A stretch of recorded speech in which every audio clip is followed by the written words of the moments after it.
Hello learners, welcome to our channel advice Pavan. I hope आप लोग सभी कोई अच्छे होंगे। आज हम लोग इंग्लिश ग्रामर का चैप्टर वॉइस पढ़ने वाले हैं, जो कि क्लास 8, 9, 10, 11, 12 सबके लिए इम्पॉर्टेंट है। बहुत ही इम्पॉर्टेंट टॉपिक, और ऐसे भी इंग्लिश स्पीकिंग के लिए ये बहुत ही आवश्यक है। First of all we have to know what is voice. सबसे पहले तो हमें ये देखना पड़ेगा कि वॉइस क्या चीज़ है। ठीक है, तो वॉइस का डेफिनेशन है, voice is the form of the verb which indicates whether the subject does the work or something has been done to it।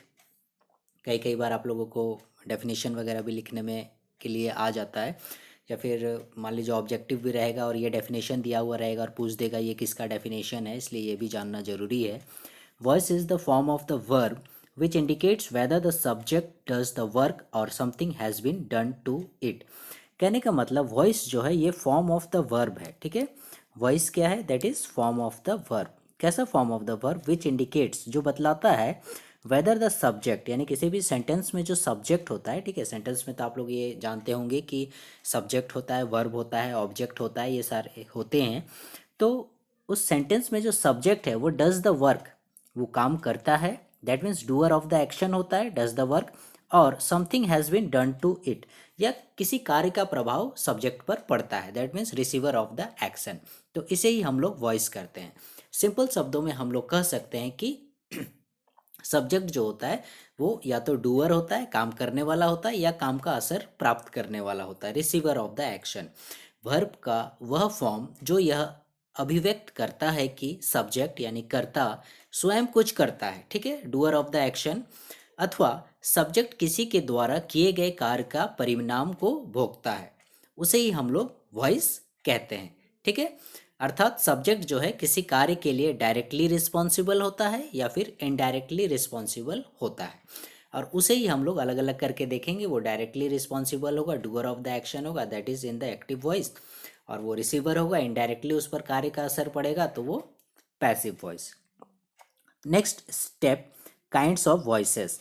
अब परिभाषा हमने जान ली, अब हम लोग देखेंगे कि वॉइस जो है वो कितने प्रकार के होते हैं। ठीक है, तो काइंड्स ऑफ वॉइसेस में हमें दो काइंड्स देखने हैं, एक्टिव वॉइस और पैसिव वॉइस। और इसी का ही ट्रांसफॉर्मेशन में आपको एग्जामिनेशन में पूछेगा, एक्टिव फॉर्म में रहेगा और उसे आप लोगों को पैसिव फॉर्म में बदलना होगा। ये चार ऑप्शंस दिए रहेंगे, उसमें से एक सेलेक्ट करना होगा जो कि उसका करेक्ट फॉर्म होगा, पैसिव फॉर्म। एक्टिव वॉइस का क्या डेफिनेशन है? When the subject of a sentence is the doer और एक्टर। मैंने बताया वो या तो डूअर होगा या फिर रिसीवर होगा। तो जब वो डूअर होगा यानी काम करने वाला होगा, the verb is in active voice, तो वो वर्ब जो है वो एक्टिव वॉइस में होगा। क्यों? It is so because the subject is active, क्योंकि उसमें सब्जेक्ट जो करता है वो एक्टिव है, वो काम कर रहा है, इसीलिए वो एक्टिव वॉइस हो गया। पैसिव वॉइस में क्या होगा? When the subject of a sentence, जब उस सेंटेंस का जो सब्जेक्ट है is acted upon the verb is in passive voice, it is so because the subject is passive. इसमें जो आपका सब्जेक्ट है, करता है, वो कुछ काम नहीं कर रहा है, बल्कि कार्य का असर उस पर पड़ रहा है। ठीक है, सिंपल। हम लोग नेक्स्ट इसका और एक डेफिनेशन मैंने बनाया है, देखिएगा। A verb in the passive voice when the person और thing denoted by the subject. किसी वर्ब का जो भी पर्सन या जो भी चीज़ है वो जिसे हम सब्जेक्ट मान रहे हैं, is the receiver of the action, वो उस एक्शन को रिसीव कर रहा है, यानी उस कार्य का प्रभाव उस पर पड़ता है, तो हम लोग उसे पैसिव वॉइस कहते हैं। तो ये हुई एक्टिव वॉइस और पैसिव वॉइस की डेफिनेशन। इसे हम लोग एक एग्जाम्पल के थ्रू समझने की कोशिश करते हैं, एक्टिव वॉइस और पैसिव वॉइस। यहाँ पर देखिए आप लोग एग्जाम्पल में एक सेंटेंस है, suppose Mohan kills a snake. ठीक है, सेंटेंस क्या है? Mohan kills a snake. ये मेरा एक्टिव फॉर्म में है, तो एक्टिव फॉर्म में है। और इसे पैसिव फॉर्म में देखिए कैसे कन्वर्ट किया गया है, ए snake is killed by Mohan. ये पैसिव फॉर्म है। और इसमें आप लोग जान रहे हैं, सेंटेंस का मैंने जैसे बताया वो आपका एस वी ओ पैटर्न में रहता है। तो यहाँ पर मोहन जो है वो मेरा एस हो गया, सब्जेक्ट हो गया, और किल्स जो मारना हो गया, ये मेरा कार्य हो गया, वर्ब हो गया, और स्नेक जो है वो मेरे ऑब्जेक्ट के स्थान पर है। ठीक है, एस वी ओ फॉर्म में है। तो सब्जेक्ट मोहन, देखिएगा इसमें कार्य कर रहा है, मोहन किल्स ए स्नेक, यानी सांप को मारने का काम कौन कर रहा है? मोहन कर रहा है, या मोहन एक्टिव है, दैट। तो ये एक्टिव फॉर्म में है, इसीलिए ये एक्टिव फॉर्म में है। सब्जेक्ट मोहन जो है वो एक्टिव वॉइस में है। फिर इसी का हम लोग पैसिव वॉइस में देख रहे हैं, ए snake is killed by Mohan. यहाँ पर मेरा जो है ए स्नेक जो है वो सब्जेक्ट बन गया है, किल्ड जो है वर्ब है और मोहन जो है ऑब्जेक्ट हो गया है। तो यहाँ पर जो सब्जेक्ट है मेरा, ठीक है, वो देखिएगा इनएक्टिव है। सब्जेक्ट क्या है? स्नेक। स्नेक तो कुछ कार्य कर नहीं रहा है। यह कार्य कौन कर रहा है? मोहन कर रहा है। मोहन मारने का काम कर रहा है, सांप तो मारने का काम नहीं कर रहा है, बल्कि मोहन के मारने का असर सांप पर पड़ रहा है। ठीक है, ए snake is killed by Mohan, इसलिए ये पैसिव वॉइस में है। यहाँ मेरा सब्जेक्ट जो है वो receiver of the action, Mohan कार्य कर रहा है, उसको रिसीव कौन कर रहा है? उस कार्य का असर किस पर पड़ रहा है? स्नेक पर पड़ रहा है।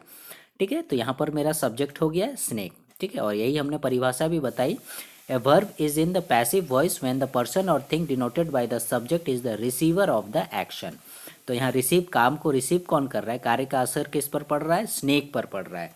तो इसीलिए ये snake, snake is killed by Mohan passive voice में आता है। ठीक है, फर्स्ट जो सेंटेंस है इसमें मोहन जो है वर्ब का सब्जेक्ट है तथा कुछ काम कर रहा है। क्या काम कर रहा है? सांप को मारने का काम करता है। ठीक है, तो सब्जेक्ट जो मोहन है वो डूअर अर्थात एक्टिव है, वो काम कर रहा है। मोहन यहाँ काम कर रहा है, डूअर ऑफ द एक्शन।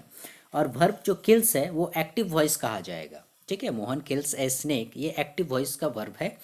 और दूसरे सेंटेंस में आप देखिएगा कि दूसरे वाक्य में सांप पर किसी चीज या व्यक्ति से कुछ काम किया जाता है, अर्थात मोहन के द्वारा सांप को मारा जाता है। अतः इस सेंटेंस में जो सेकंड सेंटेंस है इसमें सब्जेक्ट स्नेक कोई काम नहीं करता है, बल्कि उस पर कोई काम का असर पड़ता है। मोहन जो काम किया उसको मारने का, उसका असर जो है यहाँ सांप पर, स्नेक पर पड़ रहा है। अर्थात जो सब्जेक्ट है वो एक्टिव नहीं है बल्कि पैसिव है। ठीक है, वो कुछ काम नहीं कर रहा है बल्कि रिसीव कर रहा है। ठीक, तो इसमें जो वर्ब आया आपका killed, that is in passive voice. ठीक है, इसे हम लोग पैसिव वॉइस का वर्ब कहेंगे।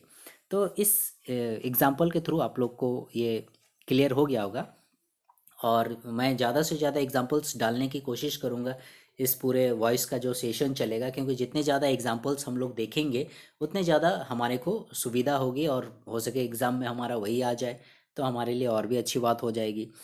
तो ये हो गया example, Mohan kills a snake, इसका पैसिव फॉर्म क्या होगा? A snake is killed by Mohan. Come to the next page, इसमें क्या बोलता है? अनदर एग्जाम्पल देखिए, suppose Soni opened the door. Next example है मेरा सोनी ओपेंड द डोर, ये मेरा एक्टिव वॉइस है। ठीक है, कैसे एक्टिव फॉर्म में है? यहाँ पर काम कौन कर रहा है? सोनी कर रही है। सोनी मेरा क्या है? सब्जेक्ट है। ओपेंड ये मेरा वर्ब है, और द डोर जो है ये मेरा ऑब्जेक्ट है। तो सोनी ओपेंड द डोर, तो दरवाज़ा खोलने का काम कौन कर रही है? सोनी कर रही है, यानी सोनी एक्टिव है, वो काम कर रही है, तो इसलिए ये एक्टिव वॉइस में हो गया। अब इसे जब हम कन्वर्ट करेंगे पैसिव में तो उसका सेंटेंस बनेगा the door was opened by Soni. ठीक है, तो यहाँ पर सब्जेक्ट मेरा द डोर हो गया, ओपेंड वर्ब हो गया, ठीक है, वाज ओपेंड, और सोनी जो है वो ऑब्जेक्ट हो गया। ठीक है, वाज, दैट इज वाज जो है वो हमारा ऑक्सिलरी वर्ब टू बी है। तो द डूअर यहाँ पर कौन है? सोनी है। और यहाँ काम को रिसीव कौन कर रहा है? यानी कार्य का असर किस पर पड़ रहा है? दरवाजे पर पड़ रहा है। यहाँ पर दरवाजा अपने से तो बंद नहीं हो रहा है या खुल नहीं रहा है, सोनी ओपन द, सोनी दरवाजे के खोल रही है। लेकिन इस सेंटेंस के अनुसार the door was open, the door was opened by Soni, तो डोर यहाँ पर अपने आप नहीं खुल रहा है बल्कि सोनी के द्वारा खोला जा रहा है। तो खोलने का जो असर हो रहा है वो किस पर हो रहा है? दरवाजे पर हो रहा है। तो इसीलिए वो पैसिव है, वो काम को रिसीव कर रहा है, वॉज ओपनड बाय सोनी। तो इस एग्जाम्पल से भी आप लोगों को क्लियर हो गया होगा। यानी कहने का मतलब सीधे सीधे हम लोग कह सकते हैं कि सब्जेक्ट जब हमारा काम करेगा उस सेंटेंस में वो वर्ब एक्टिव वॉइस में कहलाएगा, और जिसमें जो है सब्जेक्ट जो है हमारा कार्य को रिसीव करेगा उसे हम लोग पैसिव फॉर्म में कहेंगे। ठीक है, then passive voice of different length tenses. अब हम लोग क्या देखेंगे? Passive voice of different tenses. Different tenses में पैसिव वॉइस को हम लोग देखेंगे। देन सब tense, present tense, past tense और फ्यूचर टेंस, सारे का हम लोग पैसिव फॉर्मेट में नहीं बदल सकते हैं, एक्टिव से पैसिव में नहीं बदल सकते हैं। तो प्रेजेंट टेंस, पास्ट टेंस और फ्यूचर टेंस।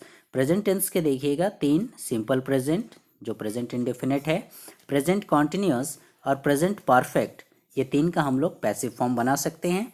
पास्ट टेंस का सिंपल पास्ट, पास्ट कंटिन्यूअस और पास्ट परफेक्ट को हम लोग पैसिव में कन्वर्ट कर सकते हैं, और फ्यूचर का सिंपल फ्यूचर और फ्यूचर परफेक्ट को हम लोग पैसिव में कन्वर्ट कर सकते हैं। ठीक है, तो ये चीज़ याद रखिएगा। आप लोग यदि सेंटेंस को पहचानने सीखिएगा, टेंस यदि आपका अच्छा नॉलेज है टेंस के बारे में, और पढ़ना भी पड़ेगा। ठीक है, आप लोगों को यदि एक्टिव पैसिव बहुत अच्छे से बनाना है तो इसके लिए आपको टेंस पर पूरा कमांड होना पड़ेगा, साथ ही आपके वर्ब के फॉर्म पर भी। ठीक है, वर्ब 1, वर्ब 2, वर्ब 3, वर्ब 4। ठीक है, वर्ब के जो फॉर्म्स होते हैं जैसे go, went, gone, do, did, done, इस तरह से कट कट कट, तो ये फॉर्म्स भी आप लोगों को जानने पड़ेंगे, तभी आप एक्टिव पैसिव को अच्छे से कन्वर्ट कर पाइएगा। तो हम लोग एक एग्जांपल देखते हैं। एक प्रैक्टिस सेट हम लोग यहाँ पर देख रहे हैं, जो हमने सेलेक्ट किया है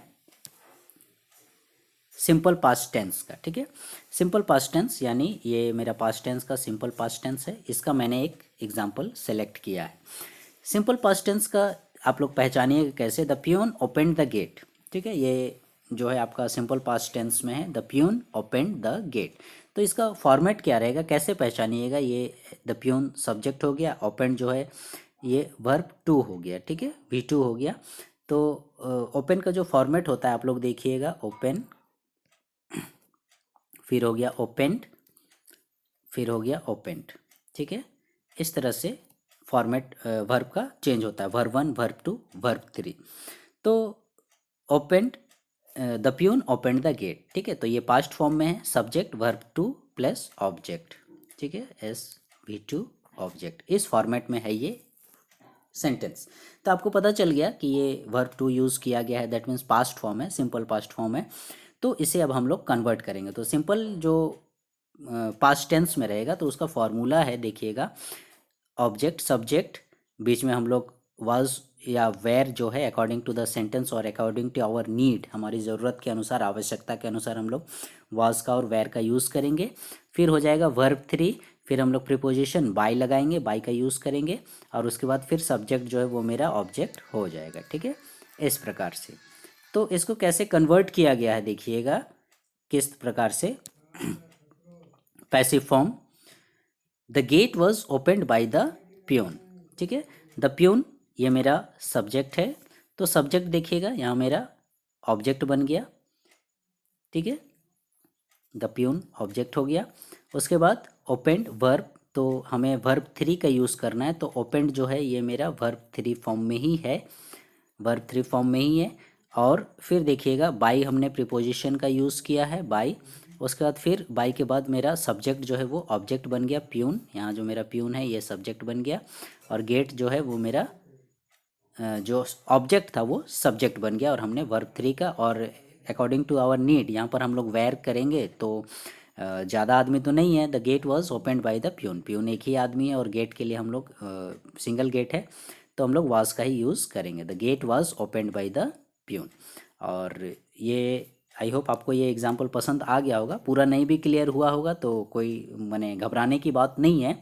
आप लोगों को नेक्स्ट जो इसका पार्ट बनेगा उसमें मैं रूल्स बताऊंगा कि कैसे हमने कन्वर्ट किया, the peon opened the gate, जो ये सेंटेंस है, ये the gate was opened by the peon कैसे बन गया, या फिर Soni opened the door was opened by the Soni, या इससे पहले जो पेज में हमने देखा था Mohan kills a snake is killed by Mohan, ये कैसे पैसिव वॉइस में हम लोग कन्वर्ट करते हैं। दैट मीन्स आपका जो नेक्स्ट वीडियो बनेगा वो एक्टिव टू पैसिव में कैसे कन्वर्ट करते हैं उसके रूल्स के साथ और डिफरेंट एग्जांपल्स के साथ हम लोग नेक्स्ट पार्ट को देखेंगे। सो लर्नर्स, आई होप आपको ये वॉइस जो है पसंद में आ गया होगा।